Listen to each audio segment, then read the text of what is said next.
ကဲအားလုံးပဲမင်္ဂလာပါခင်ဗျတကယ်ဝယ်လားမဝယ်လားဆိုတာကိုပြပေးခြင်းလို့ဒီအကိုဆိုလို့ရှိရင်ဒါမန္တလေးချမ်းမြတာစီမန္တလေးချမ်းမြတာစီကနေပြီးတော့တင်ပေးလိုက်တာမှတို့ကိုရသာလင်းဘိုးကျုံလန်းရွာတိရက်ကွက်ကြံကင်းဖုန်းနံပါတ်က900892830ဘိုင်ဘာလဲသုံးတယ်ဒီနံပါတ်ဒီမှာဒါတကယ်ဝယ်လားမဝယ်လားဆိုတဲ့ပစ္စည်းတွေပါဖုန်းစကစ်ပြမှန်လို့ရှိရင်ခလုတ်ဖုန်းကအစဝယ်တယ်ဆိုတာကိုလာပြောပြတာပဲ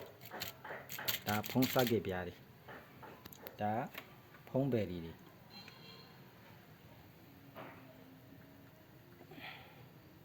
စကစ်အထုတ်ထားတဲ့အခွန်တွေ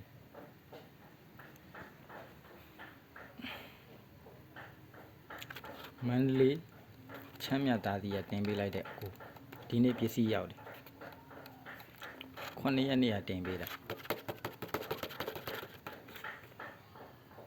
ရောင်းကျင်ဝယ်ကျင်တဲ့လူရှိလို့ရှင်ဘိုင်ဘာနံပါတ်3999892830ကိုဆက်သွယ်ပေးပါလို့